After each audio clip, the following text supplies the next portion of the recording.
नमस्कार दोस्तों, हमारे YouTube हैरी का ज्ञान में आप सभी लोगों का स्वागत है। आज मैं आपके लिए लेके आया हूँ ज्योग्राफी पार्ट सेकंड, जिसके अंदर हम आपको जानकारी देंगे भारत के ज्योग्राफी के बारे में। इस वीडियो के अंदर मैं आपको आंसर तो बताऊंगा ही साथ उसके बारे में जो ऑप्शनल इन्फॉर्मेशन मैं आपको जितनी इन्फॉर्मेशन दे पाऊँगा उतनी देने की कोशिश करूँगा। तो चलिए स्टार्ट करते हैं। हमारा जो पहला क्वेश्चन है, आपका पहला क्वेश्चन रहेगा द्वीप स्थित है, यानी कि यहाँ पे क्वेश्चन है आपका कि द्वीप कहाँ पर स्थित है। तो इसका जो आंसर है कि द्वीप जो है खंबात की खाड़ी में स्थित है। ठीक है दोस्तों, यानी आपका आंसर तो हो गया कि द्वीप, अगर क्वेश्चन आता है द्वीप कहाँ स्थित है तो उसका आंसर रहेगा आपका खंबात की खाड़ी में। अब बात करते हैं आपकी एडिशनल इन्फॉर्मेशन के बारे में कि खंबात की खाड़ी कहाँ पर है, वह क्या है। बताना चाहूँगा दोस्तों, जो खंबात की खाड़ी है इसे गल्फ ऑफ खंबात भी कहते हैं।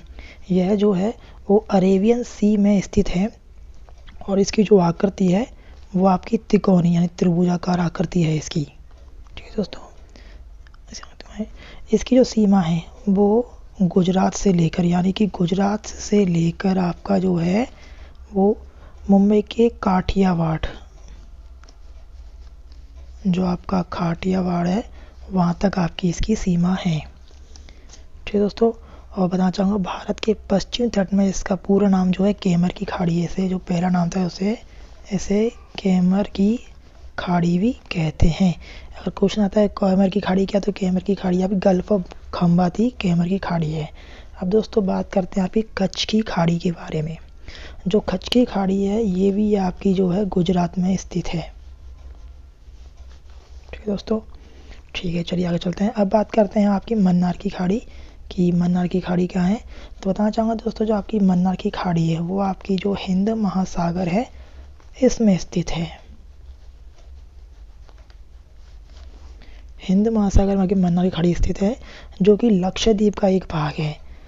बताना चाहूँगा दक्षिण भारत का जो तमिलनाडु है, तमिलनाडु के अंदर एक नदी बहती है तमिलवड़ी। बताना चाहूँगा तमिलनाडु के अंदर नदी बहती है तमिलवड़ी, और श्रीलंका की एक अरबी नदी है जो मन्नार की खाड़ी में आकर गिरती है। अब बात करते हैं बे ऑफ बंगाल की। बे ऑफ बंगाल या बंगाल की खाड़ी जो है वो विश्व की सबसे बड़ी खाड़ी है। यानी कि अगर क्वेश्चन आता है कि विश्व की सबसे बड़ी खाड़ी कौन सी है तो आपकी बंगाल की खाड़ी रहेगी दोस्तों, जो है ये भी हिंद महासागर में ही स्थित है, बे ऑफ बंगाल। ठीक है दोस्तों, चलिए नेक्स्ट क्वेश्चन में चलते हैं। आपके जो आपका नेक्स्ट क्वेश्चन है वो आपका है कि स्वतंत्रता से पहले भारतीय क्षेत्र या कौन सा भारतीय क्षेत्र काला पानी के नाम से जाना जाता था। तो बताना चाहूँगा दोस्तों, जो आपका अंडमान निकोबार द्वीप समूह है इसे पहले काला पानी या काला पानी के जेल के नाम से जाना जाता था, यानी अंडमान निकोबार पहले एक जेल के रूप में फेमस था। ठीक है दोस्तों, अब बात करते हैं हम अंडमान निकोबार के बारे में। तो बताना चाहूँगा दोस्तों, जो आपका अंडमान निकोबार है इसकी जो राजधानी वो है पोर्ट ब्लेयर है। क्या है आपकी अंडमान निकोबार की जो है राजधानी वो है आपकी पोर्ट ब्लेयर। ठीक है, और जो आपका अंडमान निकोबार का है इसका जो गठन होता है वो होता 1 नवंबर सन 1956 को इसका गठन हुआ था। अगर पूछते हैं बंगाल अंडमान निकोबार गठन कब हुआ था, तो अंडमान निकोबार गठन 1 नवंबर 1956 में हुआ था। ठीक है दोस्तों, चलिए आगे बढ़ते हैं आपके तीसरे क्वेश्चन में। तीसरा क्वेश्चन है आपका कौन सा जो देश है वो पाक जल संधि से जुड़े हुए हैं। यहाँ पे पाक जल संधि से पाकिस्तान का मतलब नहीं है दोस्तों, ये जल संधियाँ होती हैं जो कि एक क्षेत्र को दूसरे क्षेत्र से अलग करती हैं।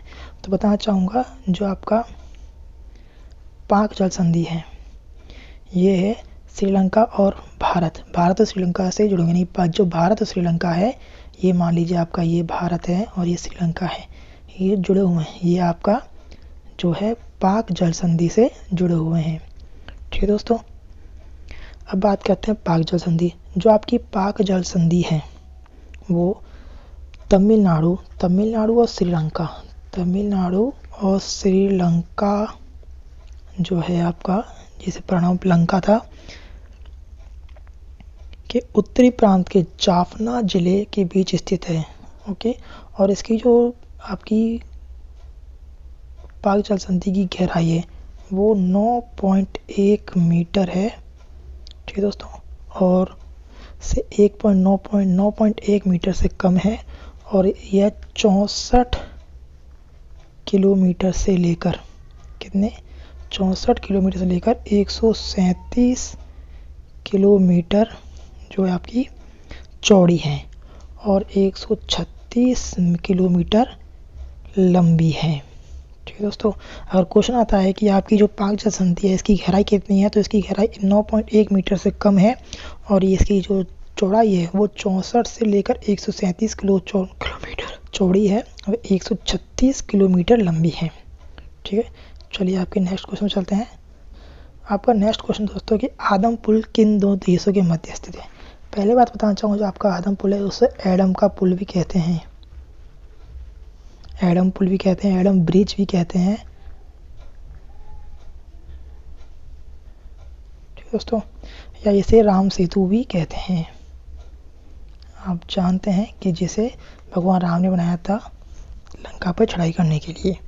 ठीक है, तो जो आपका आदम पुल है वो भारत एवं श्रीलंका के मध्य स्थित है। ठीक है दोस्तों, अब मैं आपको आदम पुल के बारे में एडिशनल इन्फॉर्मेशन देता हूँ कि जो ये पुल है उसे वो 30 मील लंबा, कितना दोस्तों 30 मील लंबा, या फिर हम कहें 48 किलोमीटर लंबा है। ठीक है, इसके साथ ही ये जो जल संधि है यानी कि आपकी आदम का पुल है, ये पाक जल संधि व मन्नार की खाड़ी को अलग करता है। क्या है आपका आदम का पुल। ठीक है दोस्तों, चलिए आगे चलते हैं हमारे नेक्स्ट क्वेश्चन पर। हमारा नेक्स्ट क्वेश्चन है कि अधिकांश खासी जनजातीय केंद्रीकरण क्या है। यहाँ पे जो खासी जनजातीय केंद्रीकरण है वो आपका मेघालय में, यानी मेघालय में खासी जनजाति अधिकतम पाई जाती है। अब बात करते हैं खासी जनजाति के बारे में। तो जो खासी जनजाति से खासी या खासा भी कहते हैं, ये जनजाति है वो मेघालय, असम व बांग्लादेश में निवास करती है। इसकी जो भाषा होती है वो खासी भाषा होती है। ठीक है दोस्तों, अब बात करते हैं हम आगे। इसकी जो विशेषता है, खासी जनजाति विशेषता है कि इसमें मातृमूलक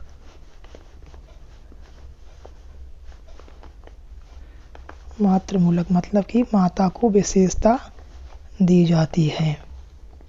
ठीक है दोस्तों, अब बात हुई है मेघालय की, तो मेघालय की जो राजधानी है वो आपकी है शिलोंग। बहुत बार क्वेश्चन आता है कि राजधानी क्या है इसकी, तो मेघालय की राजधानी शिलोंग है। बात करते हैं अब नागालैंड की। जो नागालैंड है इसकी जो राजधानी वो कोहिमा है। ठीक है दोस्तों, नागालैंड की राजधानी कोहिमा है, और इसकी जो भाषा है वो आपकी रहेगी इंग्लिश। नागालैंड की जो भाषा है वो रहेगी इंग्लिश, और जो नागालैंड है इसका जो गठन है वो 1 दिसंबर 1963 को हुआ था आपका नागालैंड का गठन। ठीक है दोस्तों, बात करते हैं मिजोरम की। जो आपका मिजोरम है इसकी राजधानी आइजोल है। ये क्वेश्चन बहुत बार आते हैं राजधानी से, इसलिए बता जा रहे हैं कि राजधानी क्या है।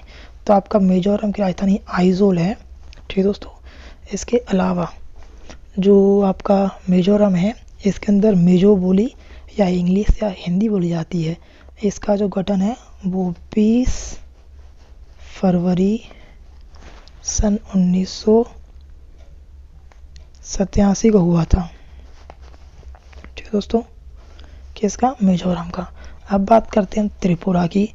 जो त्रिपुरा है इसकी जो राजधानी है वो आपकी रहेगी अगरतला। ठीक है दोस्तों, आपकी तरह है। इसके अंदर जो त्रिपुरा में भाषा है वो बंगाली, कक्करवक्का या इंग्लिश बोली जाती है। ये जो है 21 जनवरी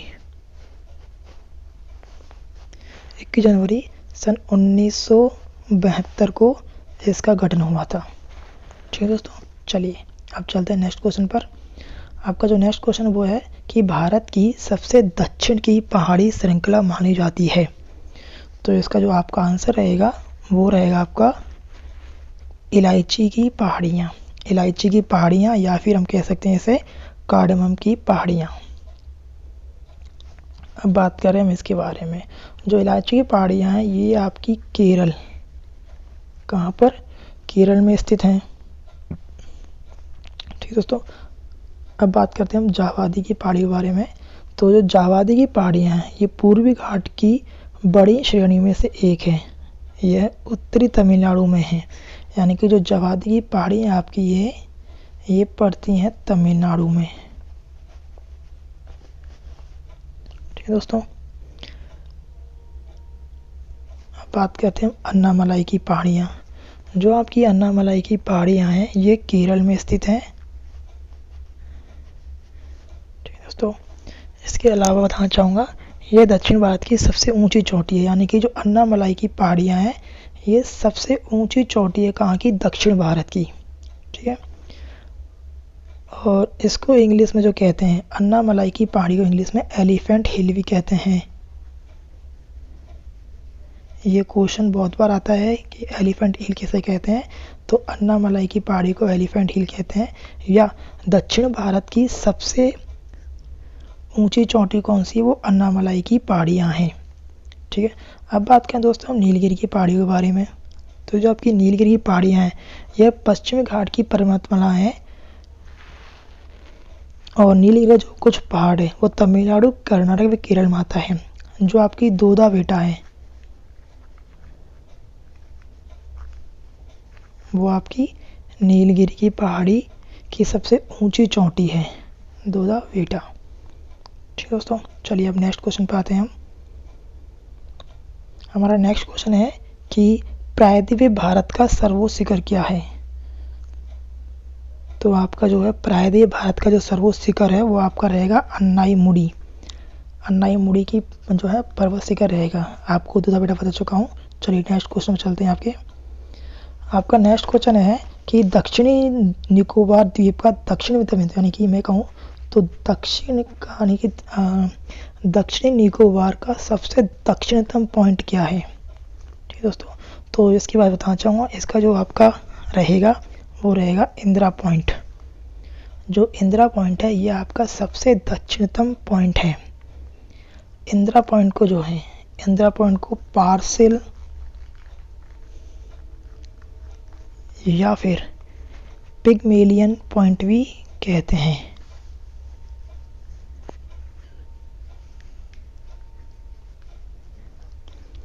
पार्सल या पिगमेलियन पॉइंट भी कहते हैं इंदिरा पॉइंट को। और ये जो आपका इंदिरा पॉइंट है ये 8 डिग्री 4 मिनट पर स्थित है। ठीक है दोस्तों, और एडिशन ये है कि जो इंदिरा पॉइंट है वो आपका जो ग्रैंड चैनल है जो कि म्यांमार को करता है उसके ऊपर है। ठीक है दोस्तों, चलिए हम चलते हैं नेक्स्ट क्वेश्चन पर। आपका नेक्स्ट क्वेश्चन है कि भारत का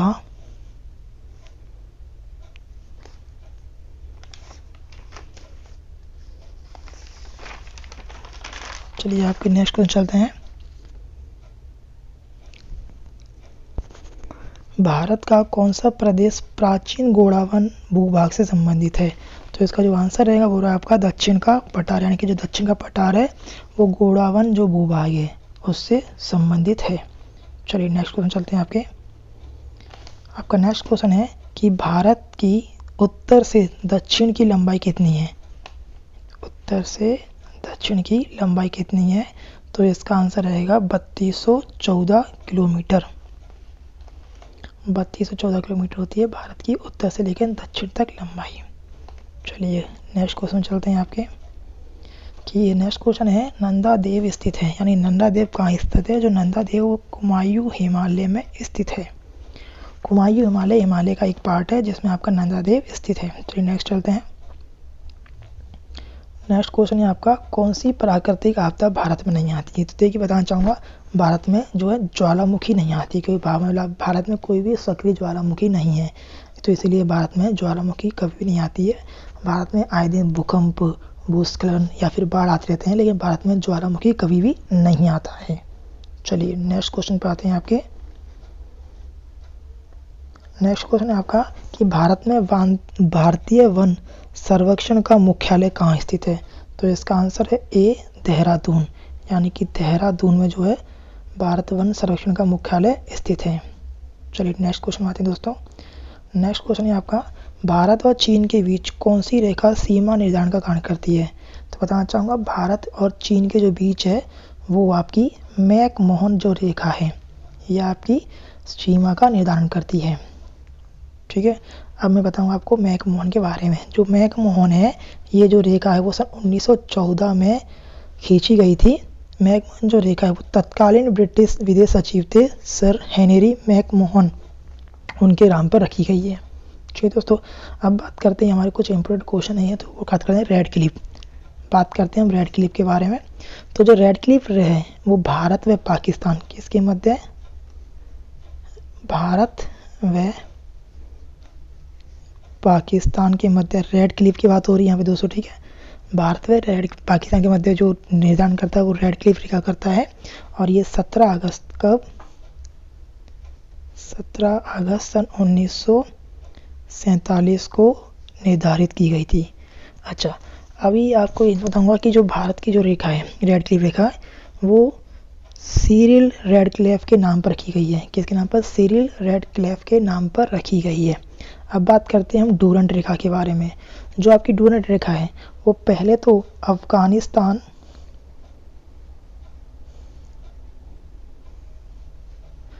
प्लस तत्कालीन भारत, यानी कि ब्रिटिश भारत के मध्य थी, लेकिन वर्तमान में ये जो है वो अफगानिस्तान प्लस पाकिस्तान के मध्य सीमा का निर्धारण करती है आपकी डूरंट रेखा। तो मैक-मोहन रेखा आपकी भारत और चीन के लिए, रेड क्लिफ रेखा है आपकी भारत और पाकिस्तान के लिए, जो डूरंट रेखा है वो है आपकी अफगानिस्तान और पाकिस्तान के लिए। चलिए दोस्तों नेक्स्ट क्वेश्चन चलते हैं आपके। अब नेक्स्ट क्वेश्चन है, भारत का सबसे विशाल हिमानी क्या है? बताना चाहेंगे सियाचिन। जो सियाचिन है वो भारत का सबसे विशाल हिमानी है। अब बात करते हैं सियाचिन के बारे में। सियाचिन जो है वो पूर्वी हिमालय, क्या है आपका? पूर्वी हिमालय के काराकोरम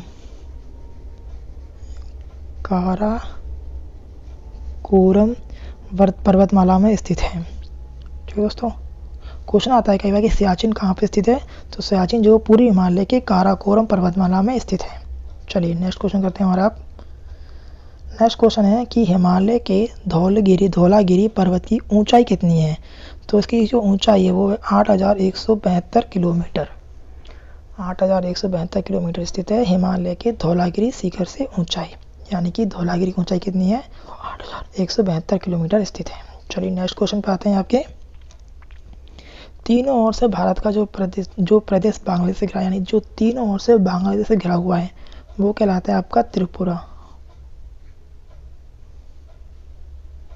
दोस्तों जो तीनों से घिरा हुआ आपका त्रिपुरा, यानी त्रिपुरा जो है वो तीनों ओर से बांग्लादेश से घिरा हुआ है। चलिए नेक्स्ट चलते हैं आपको। नेक्स्ट क्वेश्चन है आपका, भारत का पश्चिम तटीय मैदान का दक्षिणी भाग माना जाता है वो है आपका मालाबार तट, यानी मालाबार तट जो है आपका पश्चिमी तटीय मैदान का दक्षिणतम पार्ट है। चलिए नेक्स्ट क्वेश्चन चलते हैं आपके। नेक्स्ट क्वेश्चन है आपका कि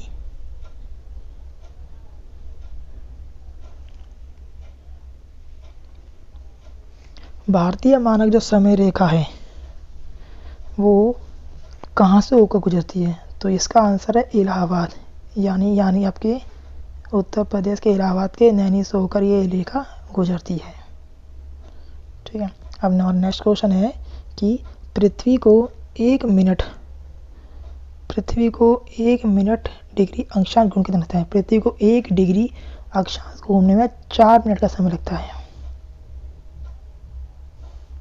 दोस्तों 4 मिनट का समय लगता है पृथ्वी को 1 डिग्री अक्षांश घूमने के लिए। ठीक है दोस्तों, उम्मीद करता हूँ कि वीडियो आपको पसंद आएगी, तो लाइक और शेयर सब्सक्राइब जरूर कीजिएगा। मैं आपसे नेक्स्ट वीडियो में मिलूँगा।